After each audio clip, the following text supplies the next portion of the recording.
Hello folks and welcome to Tippcast with myself, Shane Stapleton, joined by the head of sport, Nina Guardian, Shane Brophy and Gary Toome, who's of course around the grounds commentating all the time there on Clubber. Shane, we'll start with yourself. How are things? Coming around.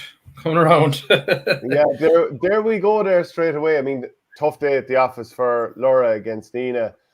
And close your ears when I bring up the scoreline, 7-28 to 3-7. It just one of those days where nothing went right. Oh, stop. I don't think I'd put down the 24 hours after a match like it. I was just in the horrors, like it was just the humiliation of it. I suppose, look, we're not as bad as that. And look, Nina can do that to teams when they're turning on. And like we was talking to some of their mentors afterwards, like they said they were absolutely frothing at the mouth after losing the Holy Cross, and maybe we were on the receiving end. And I was just looking at the stats afterwards, like they had 38 shots and they scored off 35. Like everything they hit went over the bar in the back of the net. And look, we made it a little easier. I suppose some of the goals, particularly the ones from direct ball, like were really frustrated. As like we thought, look, if there's one area at least if we might be able to, we'd be strong in it. Is that? And we weren't like we're Jake Morris, Ben West, Philip Hickey. Like, geez, I think they all got goals from high ball into the square. So, but look, yeah, it was tough. Like, there's no point in saying otherwise. You fight hard to get up senior, and I thought we performed well against Lockmore for long stages, and then for that to happen against Nina. But look, in fairness, like we trained last night for the first time since Saturday, and geez, that's probably one of our best sessions of the whole year. Like their attitude and their desire, like to make up for it going forward, was massive. Like so. I'd be disappointed if we don't respond now on Sunday week against Holy Cross. But on the date, it was disappointing. Particularly we got off to a good start and probably had a couple of more chances maybe to go further ahead. And I think Gary was commentating at the game. But look, as disappointed as we were of our performance, geez, I thought Nina, like when they're in that mood, they're a very, very good team. But I suppose the one thing about Nina is bringing that level every day, and I think that's the one thing that I'm sure their manager will be thinking, lads. We've Lockmore. Like if they have a huge match against Lockmore now on Sunday week. Like if they have to win that. They have to win that, or they're probably gone out of the championship. Assuming Holy Cross get a result against us. Like I'm not saying that's a foregone conclusion or anything, but I suppose they'll probably be thinking Holy Cross might get a result, so they've got to beat Lockmore, and of course Lockmore are probably the team of the championship so far, like just flowing along nicely. Like so, I think that'll probably be I think that's going to be the game in the round in 2 weeks' time. Yeah, Lockmore have been very good, but just Jake Morris 4-5, and like the previous day out against Holy Cross, he had a goal chance late on. Gary, didn't happen for him. By God, he wasn't missing goal chances here. But then I'm also looking at who came back into the team from the first day. So, I mean, the likes of Philip Hickey's there, Sam O'Farrell is back. Like, Nina are surely only going to get stronger from here. Yeah, I suppose, look, again, every time we seem to do a Nina game, Jake's getting man to match. But even against Holy Cross, Jake was fierce quiet and he still picked off 6 points in play. And like, this is going to sound strange, but like his overall game, like he wasn't involved in every single attack going forward last week. It felt like he still had a quiet game and only got 4 or 5. But Philip Hickey and Ben West, Ben being back, lads, it was a massive plus for Nina. His aerial ability was just unreal. Same with Philip Hickey. He was like a new man. I know he missed a Holy Cross game and he's still carrying an injury, but Philip and Ben and Jake in the air, and I spoke to Jake afterwards, and they kind of had a chat after the Holy Cross game that they wanted to go back to unorthodox 3-man full forward line. But like, obviously it ripped Laura apart, and hopefully more clubs go down that route as well. But Conor McCarthy, he got I think 50 minutes or 45 minutes in his legs. For a lad who hasn't been hurled in I don't know how long, he didn't look too far off the pace. But look, I suppose both teams, they probably won't take too much away from it. Just get over it. Laura are not that bad. Nina, they can be that good, but Laura definitely not that bad. I spoke to Seamus Cleary after the game as well, and look, they were hurting after Holy Cross, and even looking on as a neutral, it was fair frustrating watching Nina against Holy Cross. They were just trying to go everything through the line, but against Laura, they went back to kind of route one stuff at times, and it paid untold damage. But look, it was a tough night for Laura. Nina won't take too much away from it, but round 3 is where it's all going to happen now. Yeah, Shane, like some days Route 1 works, some days it doesn't. Like Drum gave up a few goals the first day out against Kilruane, and maybe that's something that then they'll be looking at going forward. And like it worked for Nina this day, but is that going to work for Nina going forward? I think it's horses for courses. Like I would have say I wouldn't have thought our full back line would have been that under the cosh in terms of under the high ball. Obviously, Nina spotted something maybe in the previous matches, particularly maybe the North game that they got a bit of joy that they thought they could go well at, and they went at us. Look, I know there's a tweet there. We were defensive. We played a third midfielder on just to try and keep it compact there. And look, it did mean that Barry Heffernan, like we didn't want Barry Heffernan to be the first receiver, but we ended up a lot of the time getting on the ball, and like he just read the game so well. And then he was pinging some delicious ball into the forward line too. So look, maybe, but I suppose that's the risk you take. Like I said, we were overrunning the North match in midfield. So we will try and get an extra body in there and try and maybe get in amongst Nina. But of course, Nina completely changed their MO. They went direct, and but look, I think for Nina's point of view, look,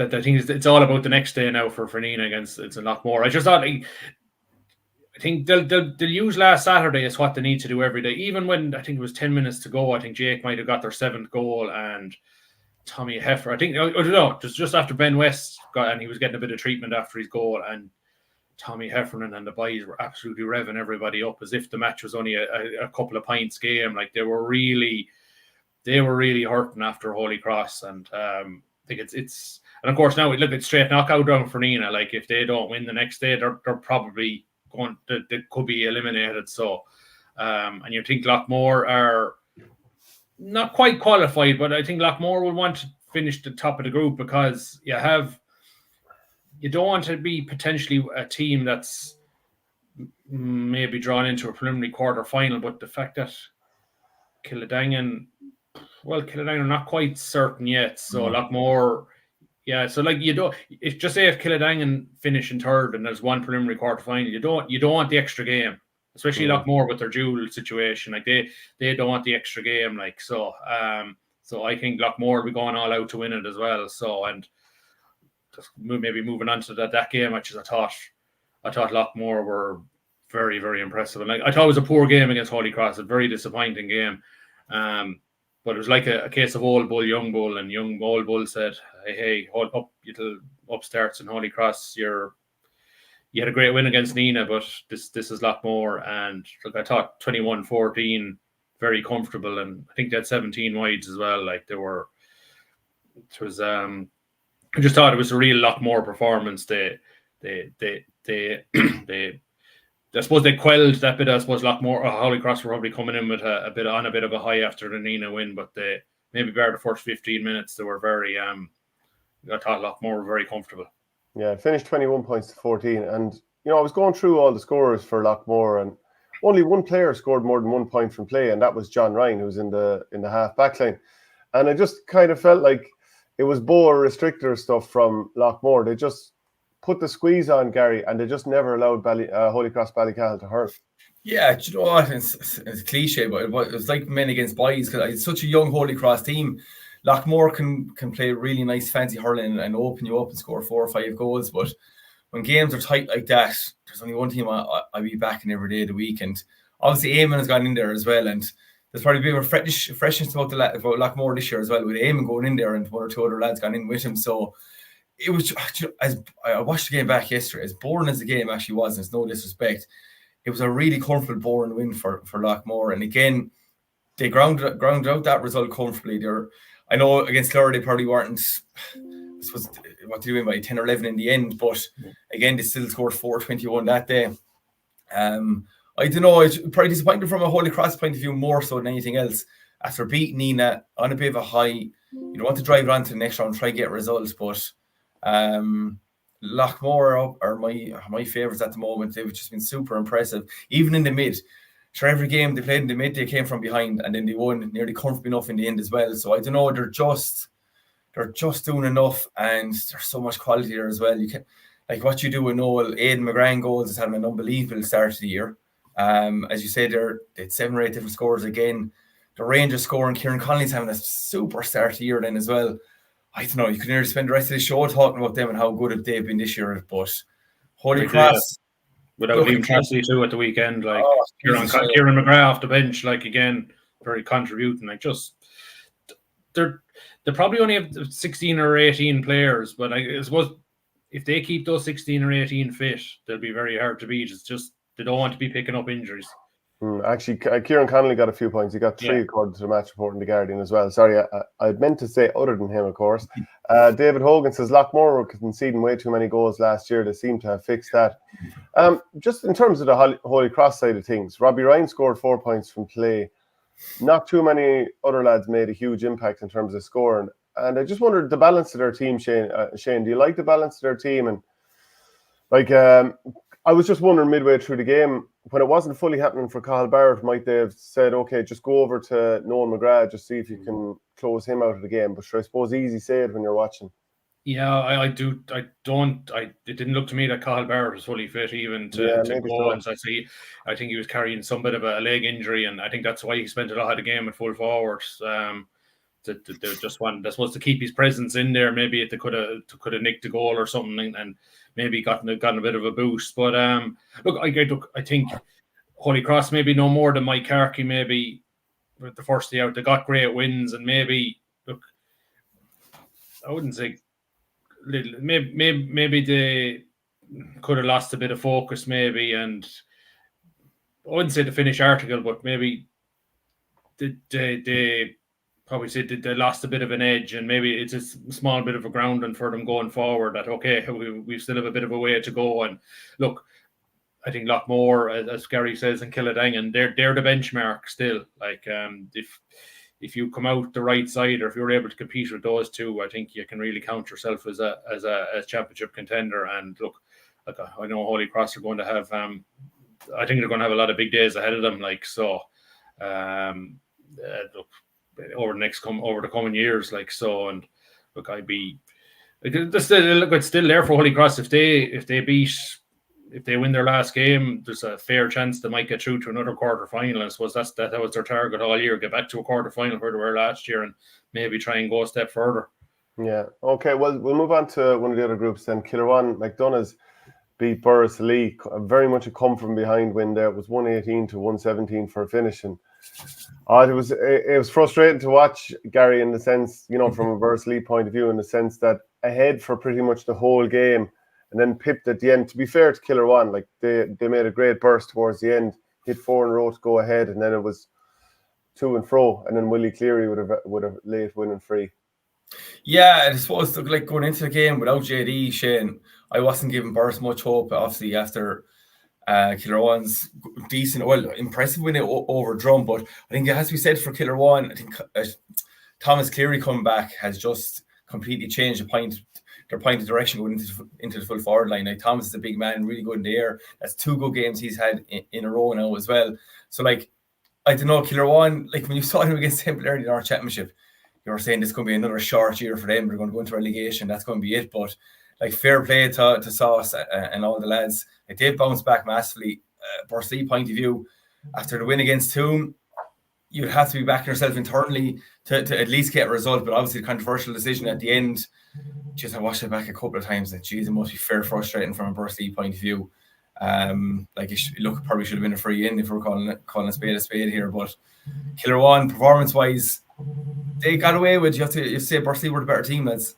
They got away with, and it doesn't matter. 2 points on the board for Kilruane, and they keep marching on. But again, having Thomas Cleary back there in full forward line, Keano Kelly's hurling unreal as well. Jerome is sure. Look, listen, if we could have Jerome inside in Thurles, we would, like, every day of the week. But no, all signs are good for Kilruane at the moment. What do you think, Shane? Yeah, no, I think, look, it's another type of a game that Kilruane would. I suppose the ground out well. You said that. I was watching it on Friday. I didn't realize that the breeze was as strong as it was in Dallas, so maybe that played into the fact that they were maybe so far behind, and then got a great start to the second half. Borrisoleigh countered it straight away. But I think the worrying thing for Bursley, this is the second maybe game in a row that maybe in the second half they've sort of fallen away a bit. And like, okay, Kilruane Both maybe times against the wind now. Huh? Both times against this significant wind. Yeah, yeah.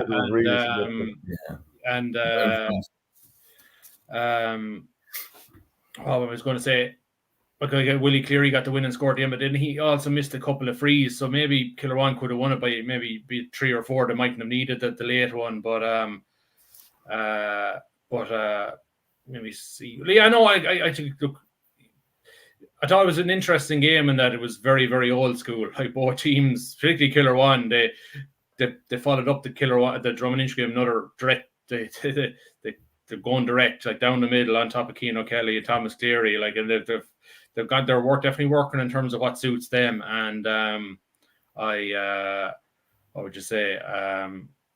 They're going nicely. Like they'll never be too flashy, but by God, they'll be honest and get the very, very max out of themselves. And look, they're sitting pretty, but they're not quite through. Like yet, like that group is still so tight. Like if they lose to Toome and Borris beat Drum, it goes to score difference, and the score difference between all the teams is very, very nice at the moment. Like so, like they have to keep the foot to the floor.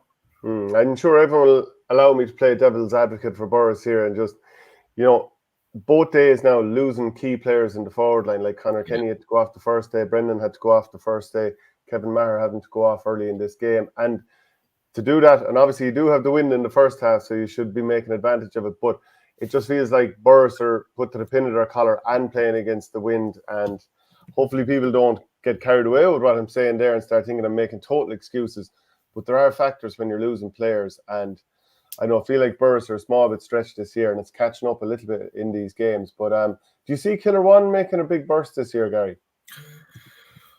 Jeez, if I'm being honest, they get the quarterfinal. No, I don't think they're at that level to be winning Danbury this year. Now again, look, Jesus, we saw with Kilruane and Cloudy down through the years. You wouldn't write anyone off because it can be open. But from what I've seen so far, Killang and Lockmore are just a bit too far ahead from everyone else. And then the Stars, and look, we'll get into them later on. I don't think so. No, that's no disrespect. Generally, Sauce has done a great job there. Like after the Tipperary defeat, they've rebuilt and they've got back together and they're back playing to their proper ability. And as I think River Power said there as well, they're like J.K. Brackens. They're playing to a style that suits them. So no, I don't think so. But again, look, Jesus, we didn't think they'd do it 2 years ago either. Okay, then the other game in that group, Toomevara 124, Drummond 119. Is this sort of Toomevara back on track after a couple of defeats in a row, Shane? Yeah, I thought there was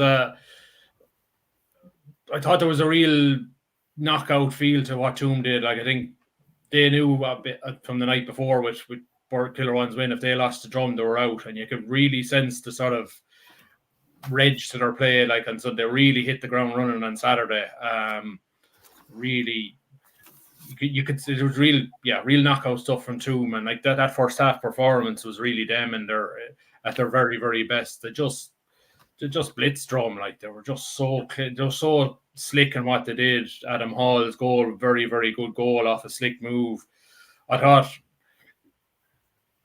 probably Darren McCarthy's best performance of the year, club, county, schools. I just thought he just looked very, very sharp. He looks like a lad that's getting his freshness back. And look, he had a very busy first half of the year and a lot of games and stuff. And but I think his edge is starting to come back. Like he made, like there was a Michael Campion and Jamie Malone. Like they're two good, tough defenders, and like he found space pretty easily. And there's a few times actually you think he could have gone for a goal. I know there was in the first half he turned his man and he took an easy point, and I think that's probably one thing I'd like. Maybe he made the right decision, like, but I think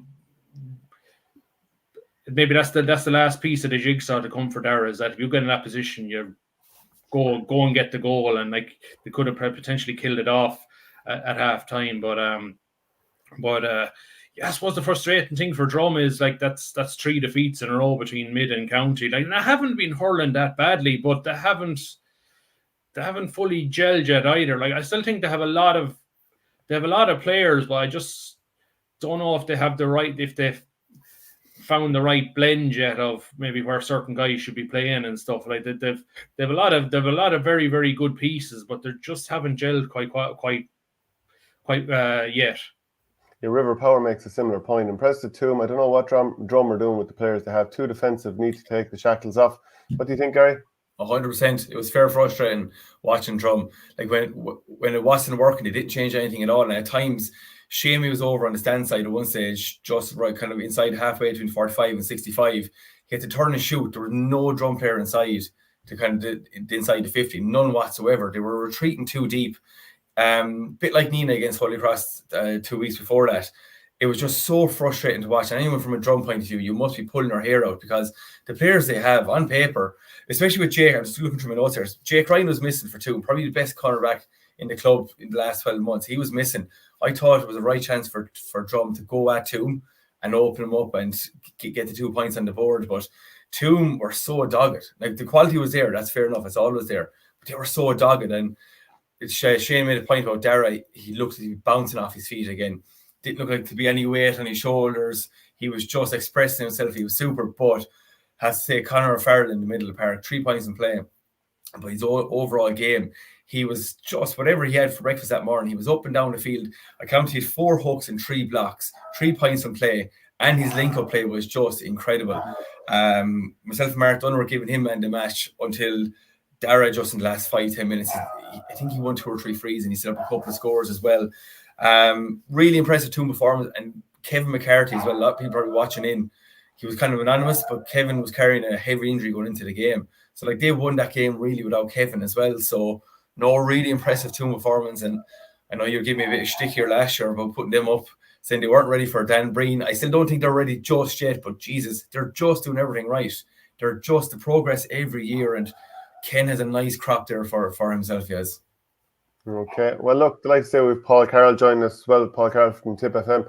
We're just talking about Toome Vara and Drum there. Just, I'm not sure if you had a chance to watch it, Paul, or would you have any thoughts on either of these teams?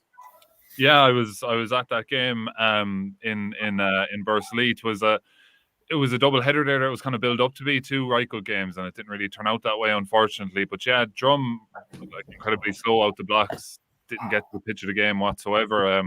I thought Toome had a really good start. They needed some players to kind of get into the game early. Jack Delaney kind of got some big scores early on, and he was really involved in the play, which suited Toome. And Darren McCarthy and the freeze and Adam Hall got that goal early on. Toome were just at it from the start. Drum weren't, and they kind of really had to pay for that because were they 10 points down at half time. And in fairness to Drum, they got it back to 4 points, and they had a chance to Shamey Callan to pop over a free with about 5 minutes to go to bring it back to 3. Instead, he went short to Tommy Nolan, and they tried to work a goal. And I don't mind teams doing that because, you know, if that went into the back of the net, Drum could have won the game. But Rory Beslan made the save, and Toome went down the other end to make it 5 points. So huge win for Toome, because if they are bet they are out of the championship, Drum are still in it. But it's kind of disappointing for Drum, I suppose, given the fact that they dropped out of the football and things like that to really focus on the hurling. And here they are, two games into it with no wins. But they're playing Bursley next, and they have to. Okay, I think it was Paul breaking up for you just a little bit there, lads. No. No, okay, he's just breaking up there in this end. But just we'll move on to Thurles against Moycarkey Burris. I'm sure Paul will be back on in a second. But 320 to 213. Thurles, coasting into the knockout stages, Shane.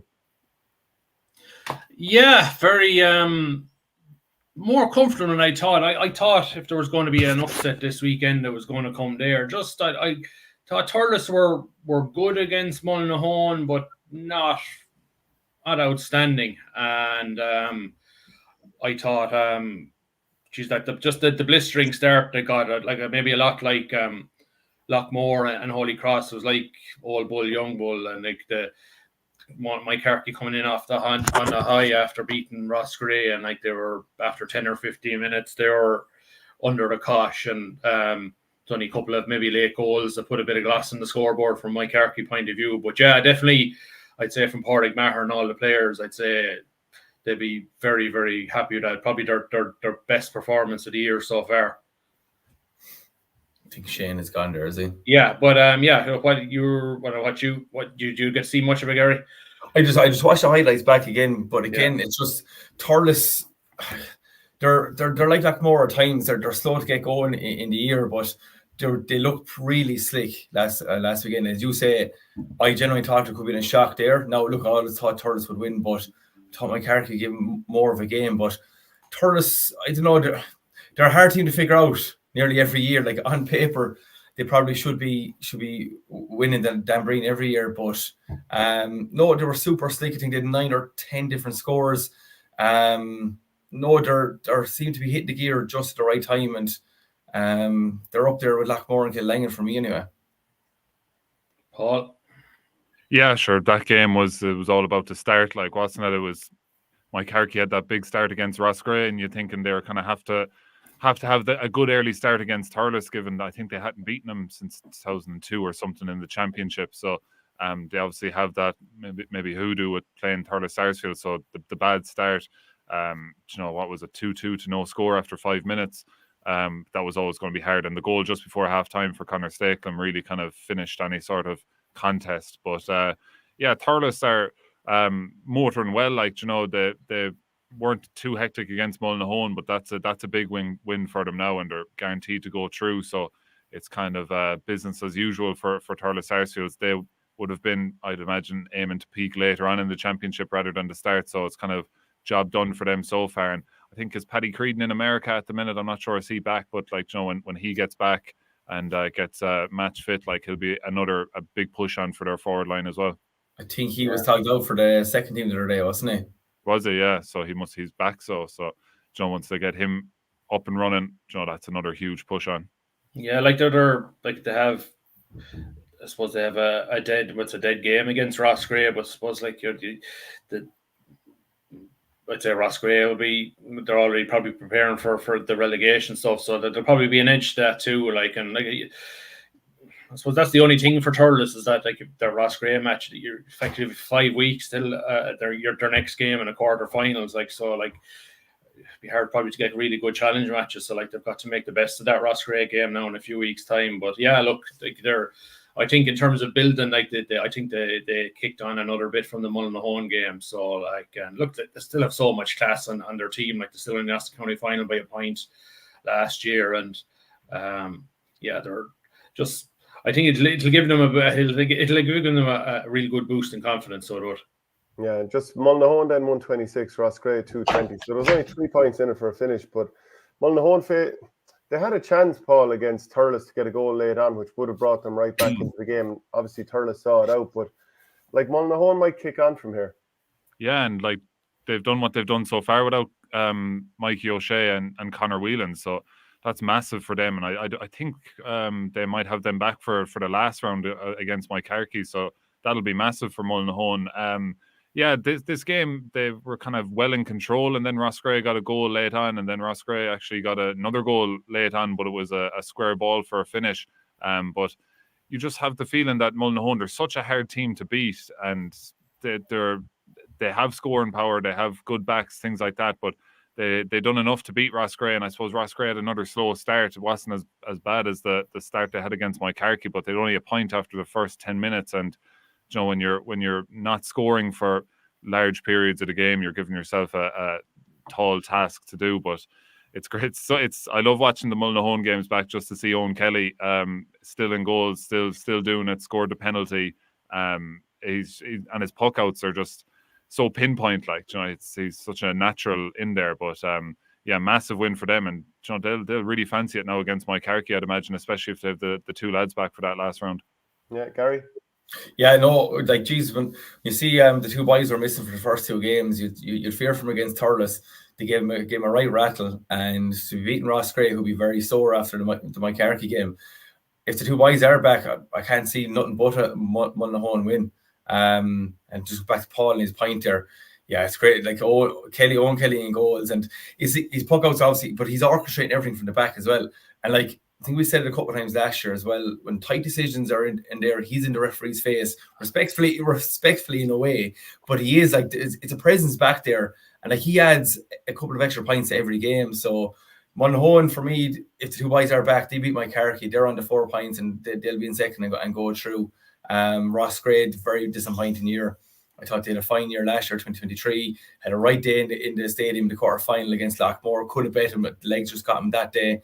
But geez, where'd you go from here? Like, they're going to be in a relegation scrap. And just back to Shane's point there about Thurles, like as you're saying, is what 4 or 5 weeks. I count the quarter final after round 3. Like, Thurles will have to put out their full team and get the minutes into legs. So I can only fear for Rossgrey against Thurles.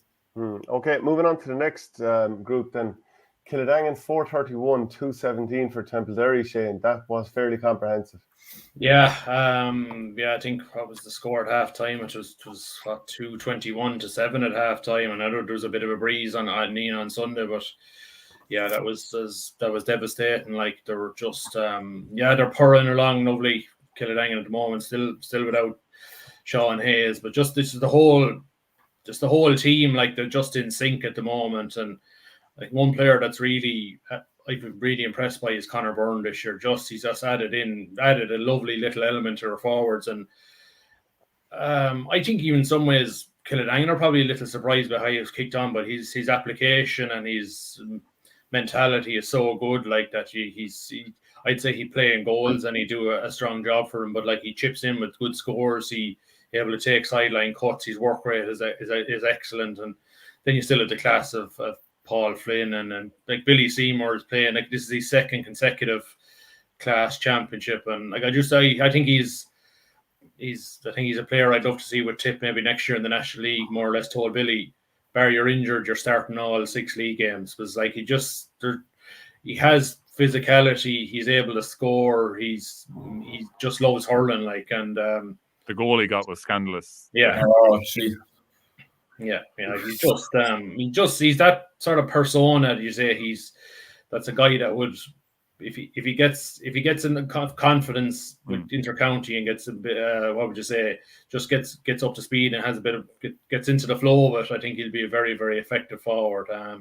Look, tough day for Templederry, but they were missing Brian Stapleton and Adrian Ryan, and look, big losses. Like, I don't think it would have changed the result. It mightn't have won by mightn't have lost by as much, but look, they still scored 217. So, and look, they will think that, remember on the last day last year, they weren't supposed to beat Holy Cross, and they did, and they avoided relegation.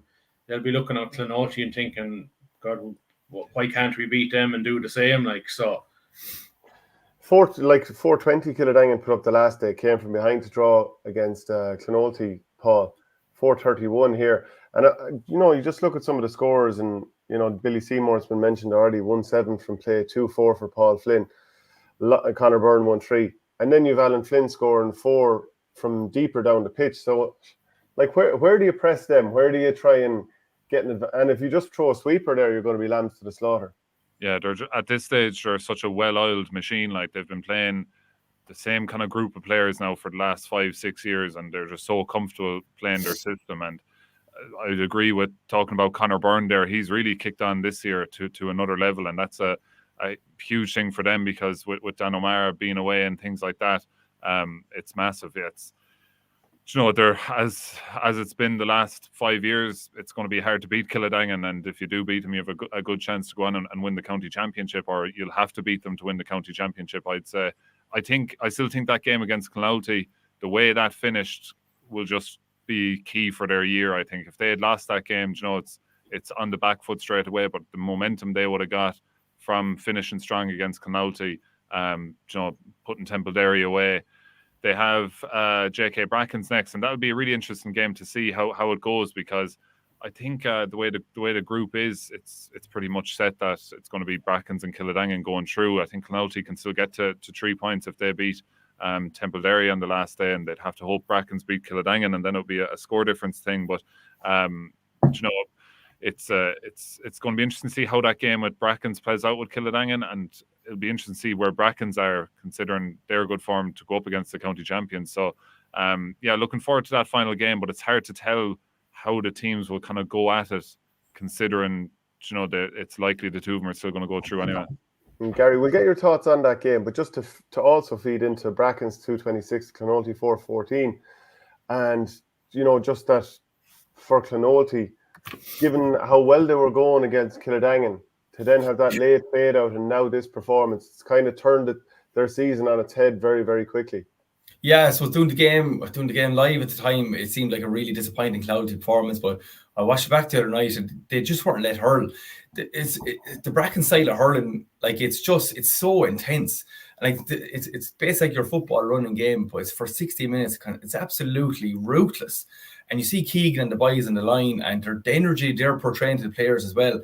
And even when Cloudy got a purple patch, Brackens didn't change the style. They still methodical going through the lines, 4 or 5 runners off each shoulder. It's just so impressive. Like again, for the first 50 minutes, I think they were 11 or no, they were 15 points up. Cloudy Jack Ryan got his hat trick now, 2 frees, and after that, but after Jack got his hat trick, Brackens put the foot in the gas again, and they pushed up and got 3 or 4 more points. But they've so much class as Jamie Ormond inside. Jesus, he's just, the risks on him are unbelievable. Ned Walsh, Mikey Cahill, and the Ormond was starting again. He got 4 points in play. Paddy back there, centre back. For me, they're the dark horse. So you'd have Thurles, Lockmore, and Killangan. Brackens are my 4 team at the moment. If they hurl like they have hurled in the first 45 minutes and they're both opening games, they're going to rattle some feathers in this championship. They're just so impressive, and they're definitely the fittest team in the county as well. Would you go along with that, Paul? Geez, they've been unbelievable the first 2 games. They kind of caught me by surprise. Like, last year they're in a relegation final and beat Upperchurch.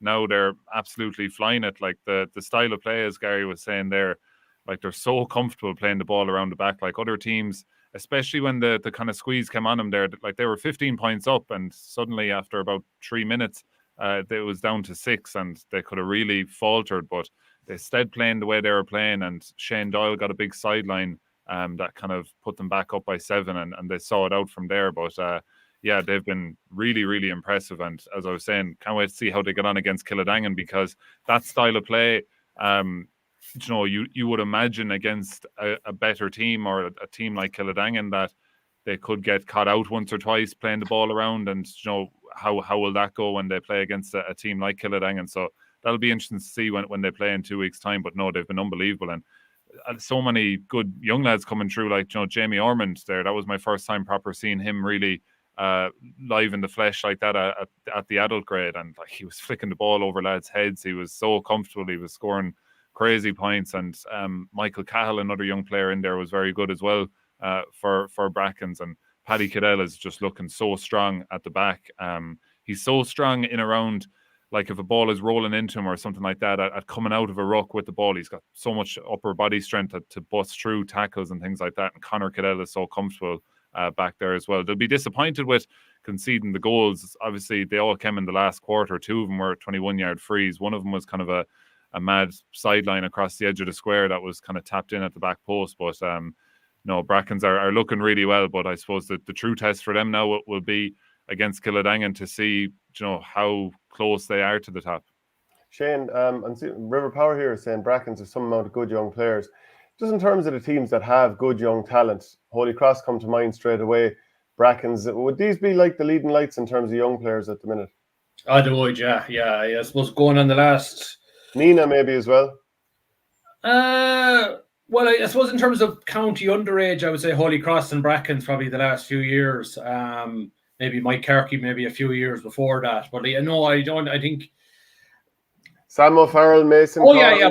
But in terms of like Nina didn't really win many county championships, as I meant, in terms of underage, in terms of teams. I did, like in terms of Sam O'Farrell, Mason Cawley, Conor Hennessy, some like there's no doubt in terms of individuals, but in terms of Brackens and Holy Cross, McCarthy would have been coming there the last few years, like in terms of teams that got to county semi-finals and finals regularly, like so. It's not a surprise for me. Brackens are going this well. I thought they had a down year last year. I think they had a couple of players maybe that were in America early and they came back late, and they suffered a couple of costly defeats early in the group stage and ended up in relegation. And they just look refreshed with under new management this year. Lots of the young talent, just a really, really lively team. I think they could be a little too young to win it out this year. I'm not saying maybe this will be thrown back at me if they win it. I'll be the Alan Hansen of my era, but they're playing a lovely brand of hurling, and like there's no there's no expectation on them at the moment, which is great. And I think their match with Kildangan is going to be super, because like remember a couple of years ago, Kildangan, and I think the year Kildangan won the county, they played a couple of times, and then Brackens lost one narrowly and drew one in stadium. Like they play Kildangan pretty well. Like so, I think both teams will want to try and win the group, because it just keeps that bit of momentum going. Like so, I think that game is in Dala, I think on Saturday or Sunday week. So like that, I think for Bracken's point of view, they'll think, okay, we've had a couple of great wins, but Kildangan are the benchmark, and they will know after that game where they're really sitting in terms of the greater scheme of things. David Hogan says Toome have loads of young, good young players, and he mentions Jake Hackett, Adam Hall, Darren McCarthy, Conor O'Farrell. So fair point, but there's probably a few other clubs we haven't mentioned. I'll read out the Premier Intermediate results from the 4 groups, and maybe you might all cherry pick 1 or 2 things each. So Group 1, Upperchurch, Drumban 123, Silvermines 115, Carrickswan 318, Balna 119.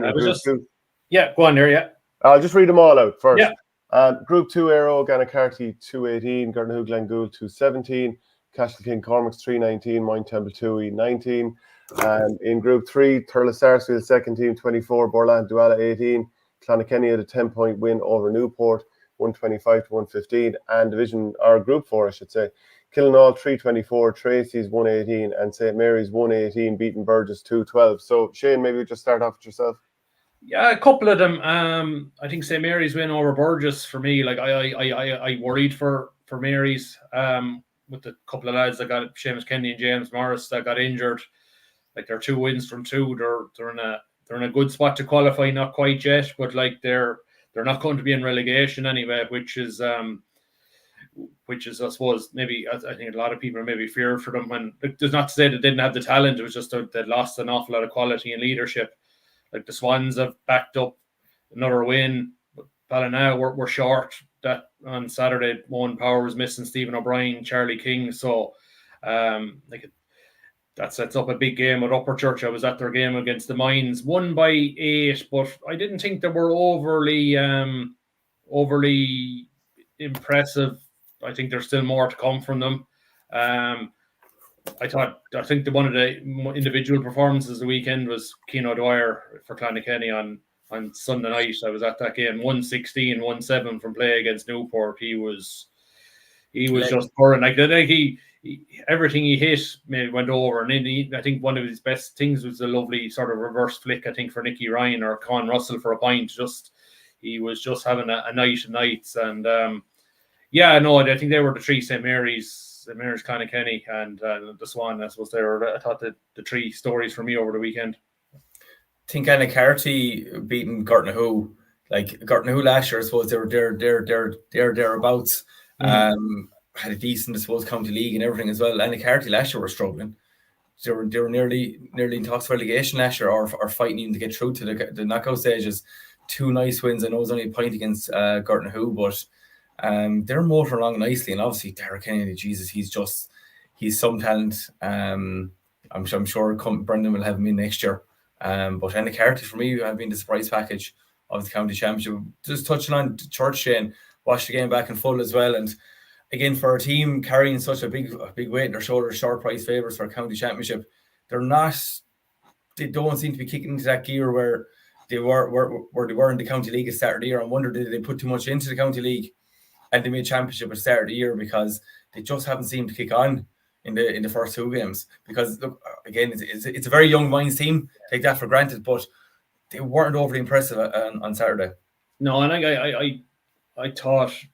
I thought the Mines played into their hands. I think we know the Mines are sort of wedded to working the ball out from the back, but the amount of scores they gave up from just working the ball into trouble, and they were able to be picked off from long range. I thought Mines' inside backline was pretty good, but just working the ball out, maybe got to midfield and either lost possession, or maybe when they tried to force a pass, it was intercepted. And I suppose, look, the goal they gave away, the Mines, was just so deflating. Like, it looked like they had cleared they gotten away with, and it just Conor Murphy just went down. He just took his eye off the ball and went through his hand and into the empty net. But look, the Upper Church just needed to win, and now they have a big game against Ballina the next day. I know that the Church still have the preliminary quarter final, but they want to go in through the front door. Less games, the better. Like, but because they have their senior football as well. Like, so I'm sure they'll just be pleased. Probably an element of pressure too, but I'm sure they'll be pleased to be back on track.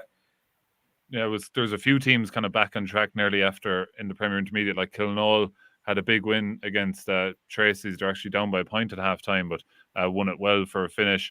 As you're saying, Upper Church there back on track as well. Cashel had that win over at Mine Temple 2. 9 points for a finish, but there was only kind of 3 points in that game heading down towards injury time. So yeah, Clonakilty as well, kind of a get right game for them, I suppose, after losing to Borlahan. So I think the Premier Intermediate is really finely poised heading into the last round of games. Like, there's any number of possibilities that can happen in terms of teams can still finish top 2 or finish bottom. Like, so it's very much all to play for. But yeah, a lot the teams mentioned there kind of all getting back on track after opening round defeats. Yeah, we might do some. Sorry, just back to Shane about Keane O'Dwyer. Like, Keane, like, obviously, you know how much talent he has, but like that, like, I've been there in Toome, seeing him the other night. It was like a men against boys. He was just at a different level to every single other player in the field. Like, is he someone, like, he'll probably go into that development squad over the winter, but is he someone that should get run the league? He had that ankle injury, didn't he, last year? So he dislocated ankle and was missing for large parts of last year. So that was nearly a year gone by. So someone asking what age is Dara Kelly from Anacarty? He's 19, I think, isn't he?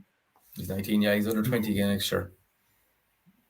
Yeah, like, I think he's had 2 years in with Tip. I think he was let go before the championship this year. That's not to say Liam Cahill wouldn't look at him again. Like, he's like, there's something there. There is something there. Like, I suppose, yeah, another one like Billy Seymour. Does he just need a prolonged run in the team, even if maybe he struggles for a while, and maybe they just don't just pull him out if he has one bad game. They probably need 2 or 3. Like, so.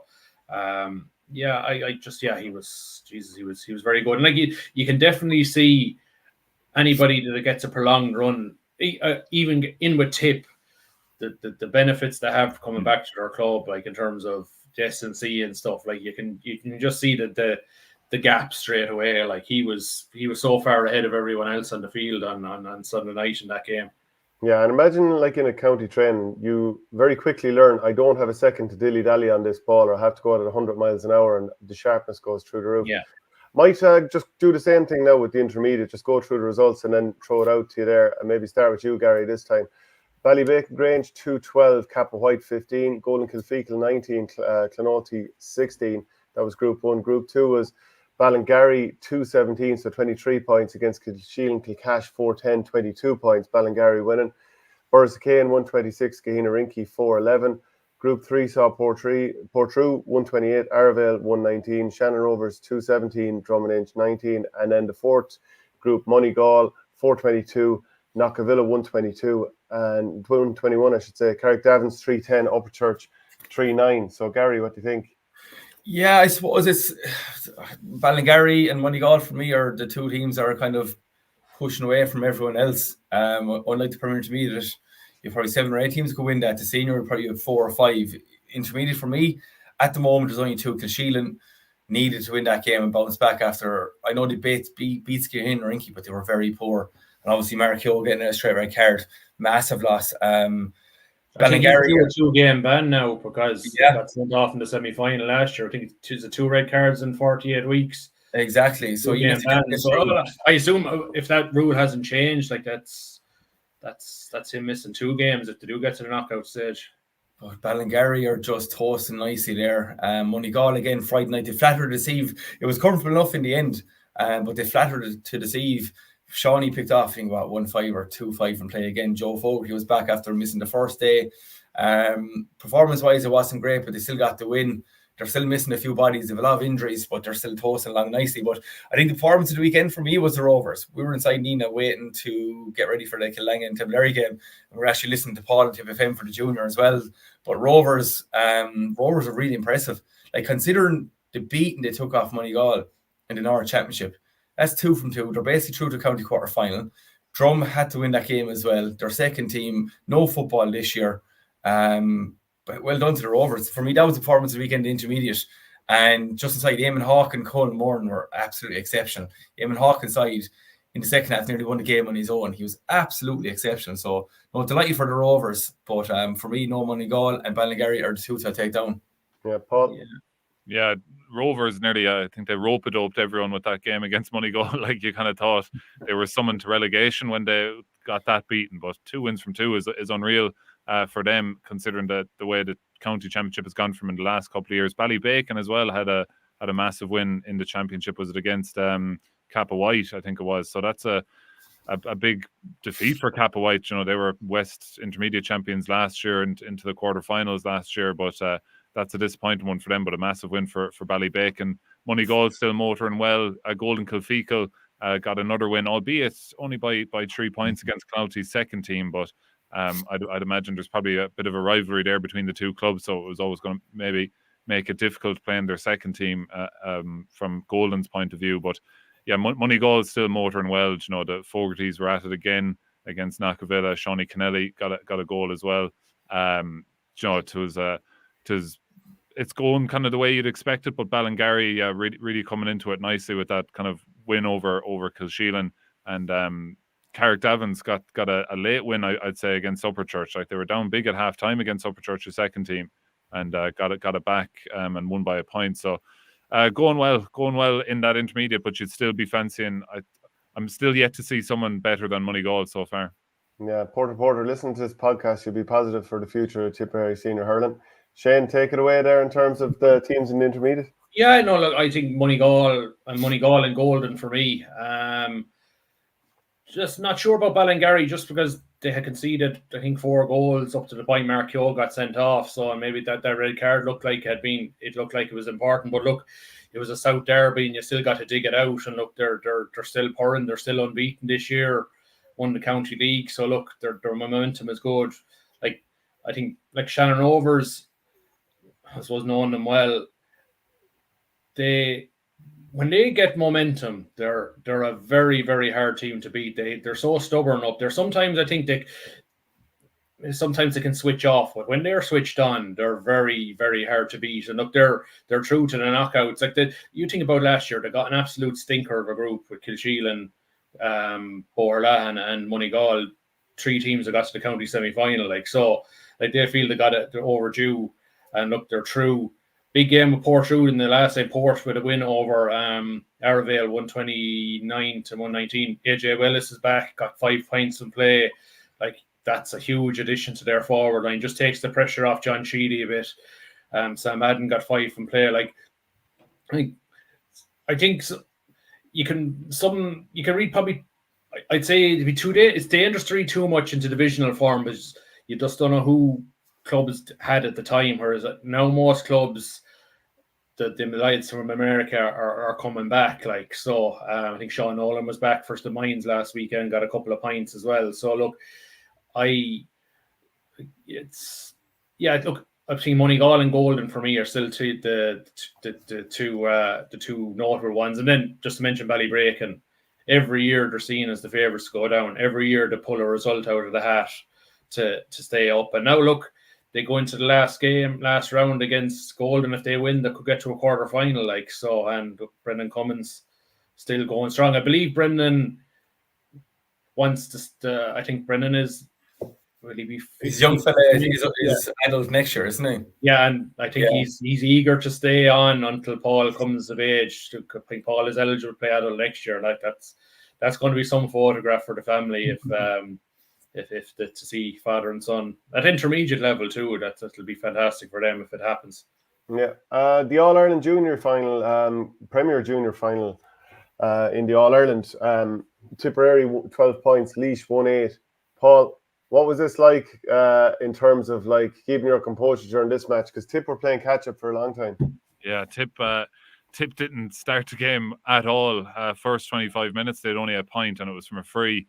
And they were just well off it. It looked like it's a very young Tip team. Like, there's an awful lot of players that are 20, 21, 19, that sort of thing. First kind of big experience playing inter-county and first time playing in Croke Park. And I'd say that took a lot of those players in particular. It took them 25 minutes to really settle in and get used to it's just another game of camogie rather than anything else. But yeah, I was worried now. I was worried in the first half because it was a strong wind they were playing against as well, but they weren't playing well at all. They couldn't get anything to stick.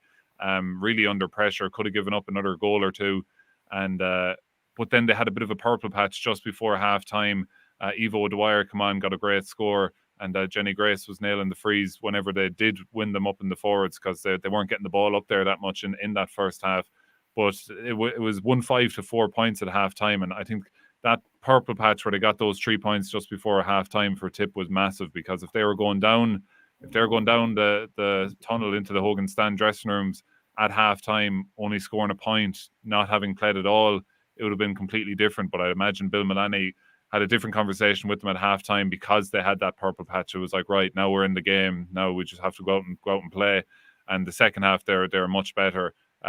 With the aid of that breeze, I think that kind of helped just where the game was being played in that second half. And yeah, they just stayed tipping away the points. Jenny Grace was knocking over frees. She got like 9 out of Tip's 12 points.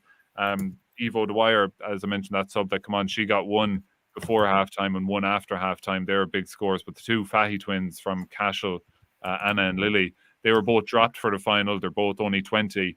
The 2 of them came on and made a huge difference. Anna got a big score late on to level the game. And then I think it was Lily who won the free that Jenny Grace put over to win the game. But it definitely wasn't a classic. It was a real slow burner of a game. The first half an hour, as I said, Tip weren't in it at all. But that won't be remembered at all. It will be remembered for maybe Jenny Grace's free at the end to win it, and just the scenes after. So delighted for the likes of Jenny Grace now, the likes of Bill Mullaney, just been campaigning with Tip Camogie for years. So to see them up the steps of the Hogan Stand lifting a bit of silverware was massive. So delighted for Tip now, the way the game finished.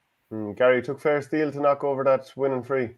It did, because I tell you, we were inside Nina said her runs getting set up for the game. We were listening to Paul. I had it up there on the laptop and with the radio on the phone, and you could just feel the energy from Paul coming through. It was brilliant. It was absolutely brilliant. We were up there, myself and James Hayden and Maeve were there, and sure, when Jenny put the pint over the bar, we roared from the bank in the media box, and all the supporters and Rovers and Druggers looked up at us. There was nothing going on in the game down below us, so it was a great moment. But no, again, delighted for the likes of Jenny Grace and Bill. And again, look at the player profiles in the Guardian last week. I did not realise how it's basically an under 21 team, bar 2 or 3 that are 25, 26 and 28. Jenny's the oldest at 28. So it's great that I suppose Bill and selectors did pick a squad so young, and hopefully they can go to war with that squad again next year. And it was just brilliant. And just shout out to the father. He drove the team up, and I think he's still celebrating at the moment. He had a great Sunday evening with the team on the way back and everything as well. But no, just after the heartbreak, I suppose, of the seniors, and so it's the last couple of years losing semi-finals and finals, absolutely buzzing. So no, well done to Bill and everyone, and well done to Paul as well in the coverage. It was absolutely brilliant. So Gary, I'd say as well, just it's actually very good development for some of these younger players, and there's some players there that I'd say Dennis Kelly would have had a look at there. I thought Lorna Ryan, the cornerback from Clonalty, was very good in the game, but I thought Laura Linan in goals for Tip was so comfortable. She's not a natural goalkeeper, shall we say, like she's an outfield player, but the goalkeeper Aoife O'Brien had to get her tonsils out before the league final, so Laura Linan went in goals, and she stayed there ever since. She's so comfortable on the ball, like one of those goalkeepers that are nearly eager to get on the ball. And like there's a few times she got on the ball, came out, broke a tackle, and it was like she was out in the middle of the field, so comfortable. So she's only 21, so she still has time to develop in the goal. So I'd imagine Dennis Kelly could even have a look at her. Even I'm not sure if she likes playing in goals, but she might have made herself a career that maybe she doesn't want. But she was really impressive. I thought Amy Quinlisk in midfield got through an awful lot of work.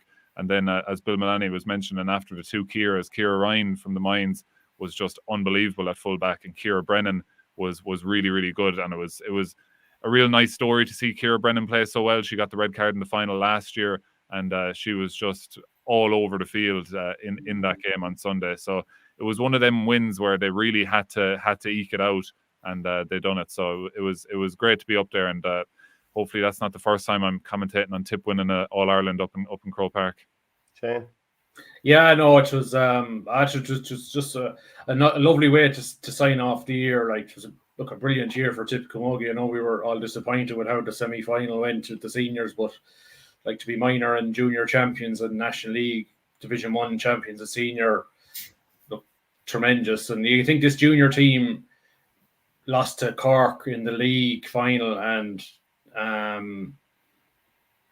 Tipper Munster Intermediate champions, just shows you like they're not far away from Cork's second team either. Like, so look, they've made an awful lot of progress, and yeah, there are a couple of performances. I know, look, Sophie Pembroke got player of the match and she had a super game, which I thought, as Paul said, I thought Ciara Ryan was unbelievable at fullback. She just so powerful, and I could see her maybe playing at senior level. I think she's abrasive, she's quick. She just a lovely left-sided hurler. I just think she's a player. Like, Ciara Brennan has a super engine on her as well. Like, it probably wasn't her best performance, but look, it did look like maybe a bit of inexperience in the first 20 minutes, the big occasion, Crow Park and all that. And look, I thought from 20 minutes onwards, they were by far the more dominant team. I think Laois might have only scored 4 points maybe in the last 40 minutes of the match or something like that. Like, and like, I thought, and like, a couple of those were worldies. I think the one that Laois got to put ahead from the corner from near the sideline, said, Jesus, if that wins it, fair play. And like, that was some score from, it was the girl that did Delaney's, I think, wing forward. Yeah, like, that was a brilliant point. But I know, look, just in terms of the year for Tip, like, it was a brilliant way to finish it off. And like I say, I'd be surprised if we don't see a couple of those maybe girls push onto the senior squad like next year. Like I said, I suppose the next one for Tip will be next year, will be getting into that senior final. And look, we have a bit of work to do. I thought the standard of the senior final was brilliant. Like, and just show like how Tip probably should have beaten Galway, and Galway were really pushing this Cork team all the way. Like, so we're still going in the right direction. I hope that maybe the squad stays at it, and maybe there's no retirements or anything at senior level. Just stay going at it, like Armagh, just stay going, and you just never know when it might come. Okay, well, look, Gary and Paul, thanks very much for joining us today, and hopefully we'll see you again in the near future. Take care, lads. Cheers, guys. Shane, I suppose just one final thing then for us to talk about. Peter Quealy's been announced as the new Waterford manager. He's currently the Kilmallock senior manager, so he's getting a nice up-close look at the talent coming through over there, which is probably no harm. See the likes of, well, Graham Mulcahy, young Shane O'Brien, and a few others that are in the panel. We've seen Micheál Donoghue exit the Dublin stage. We're not sure who's going to come in there just yet. And then Davy Fitz has been appointed as Armagh manager, Antrim manager, I should say. So it's all go. Yeah, so there's been a lot of work happening over the last while. Like, so I suppose chronological order start with Dublin. I suppose we're probably half expecting that Liam stepping away probably means he's going to go back to Galway. Maybe it's probably only a matter of time that's going to happen. So talk of Micheál Donoghue going to Clarenbridge though. Or sorry, Micheál Donoghue, sorry. There's talk of him taking over Clarenbridge. Now I'm not sure if that's confirmed, but there's a bit of rumor around that. Yeah. Look, I suppose everyone's probably putting 2 and 2 together and thinking we're going to get the obvious 4. Maybe not. Like, so, but look, maybe Micheál might have thought, I've done 2 years. Maybe I can't take Dublin any further. And like, I'd say it's the travel as much as anything. Probably that, yeah, as well. Yeah, I'm sure there's little things too, and like, it is a fair whack, and it's a boring drive on that motorway. I'd say across country 2 or 3 days a week, maybe 4 days a week. So, look, I suppose we'll see what happens in Galway over the next while. Just in terms of Waterford, I think it's interesting they've gone for continuity. Like, Peter Quealy's more or less gone with the same management team that was under Davy Quealy, Owen Kelly, adding Dan Shanahan to it. So obviously, I don't think they would have done that without maybe a lot of the players sort of giving their thumbs up that, okay, we wanted continuity, and like, they're not far away. Austin Gleeson is coming back. Like, you think they were very, very narrow. They could have easily gotten into the top 3 in Munster this year. So I think there's going to be a big year coming out of Waterford. They're, just in terms of what we've seen, that the Waterford players, we know I wouldn't say player power, but they're not slow in maybe saying what needs to be said, and particularly how Waterford changed the more or less told Davy, you've got to change our game plan post-league and into the championship. And look, it worked in terms of their level of performance. Okay, it didn't get out of Munster, but they performed, maybe bar the Limerick game, they performed pretty well. Like, so in their other 3 matches, just unlucky against Clare and probably should have finished the game off against Tip. And then Antrim, I suppose we spoke about it a few weeks ago, that the rumblings were there. And I think it's a great coup for Antrim. I just think whether you like Davy or not, he does bring an element of hype and excitement. And look, people might, what did he do in Waterford and Wexford? Like, Wexford were kind of in the doldrums before he got them there. He got them to a Leinster final and on the cusp of an All-Ireland. Liam Dunn had done a lot of the good spade work. So yeah, now there was underage talent coming, but he did galvanise it to get it to a certain level. I think he picked up Waterford in the last. Well, he didn't have to pick up Waterford. That's not right. But probably disappointing. His first year didn't go very well. I thought they definitely improved a bit there this year. Probably didn't look. It wasn't a good 2 years in Waterford. I'm sure he would have hoped that it was going to be better. And look, Antrim. I think if you get Antrim into the top 3 in over the next couple of years, that's success. And you can't, if he can stop we all know how hard they are to beat in Ulster, and if he can stop the heavy beatings like the Kilkenny and Galway and make them more competitive in those games, I think it'll be a success. Like, you're not going up to Antrim to win All Irelands, but if he can get them to a level where maybe they're contending to finish in the top 3 and maybe beating Dublin, we know they can beat Wexford. Can they go and beat Dublin now? That's probably their next target. So I don't know what you think. Yeah, I mean, I just think they need to remain a regular Leinster team. Yeah. And whatever then the link is with the under-20 team and set up in minors even before that, just need to develop that and make sure that just if 1 or 2 lads retire all of a sudden, then are they in bother. So it's just building them in terms of like the depth that they have. And then obviously you're hoping for breakthroughs at the far side of that. Peter Queally was saying on the radio, we're all dreamers. Whether we're believers or not, that's another thing. I do feel that this year's championship has given a lot of Waterfords and Wexfords and other teams hope, and I think it's evening out a bit. In Waterford, we have a generation of players that brought us success at underage. They're at an age now where they have a few years left, and I think it's up to us as a management team to give them the best platform we can to realise their dreams. I think that's all. Like, very fair comment, very even-handed comment. Like, this is a guy who's he's a good solid guy, Peter Queally. There's no, you never hear him saying anything outlandish, and I think it's a good solid management team. And like, he was always one of those players over the years. If you were going to war, he's probably one of the guys you bring with you. Like, so I think, I think I don't think he'll allow the players to dictate, but I think he'll give them leverage to express themselves. Yeah, like he played for the county from 89 to 2003, so he's been there. Jeez, that long finished. Christ. Yeah. A recently retired Garda, so he can throw everything into it. He's got Dan Shanahan back for his second stint as a coach in there, so he kind of know the temperature of the room. You'd imagine being in there. Like, I know, it's that Owen Kelly is staying on says to me that Owen is still learning his badges, and look, there is no opening in Tip at the moment, but I'm not.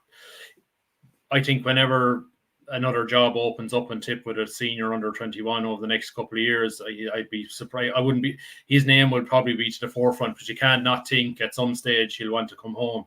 Yeah, I mean, James Woodlock, Brendan Cummins, there's a few lads lining up at the moment. Yeah. Well, I don't know if they're actively lining up, but that have shown when the time comes. Yeah.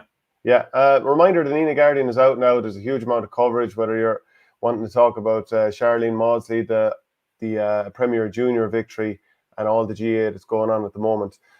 Anything else we have to touch on, Shane, or have we all said? So just it was another football weekend coming up. Some nice games, and the weather seems to be improving a bit. So hopefully we'll keep it like that for the rest of the autumn for club championship now. Okay, well look, that's it from the show today. We'll be back again next week. Chat to you then. Okay, talk to you.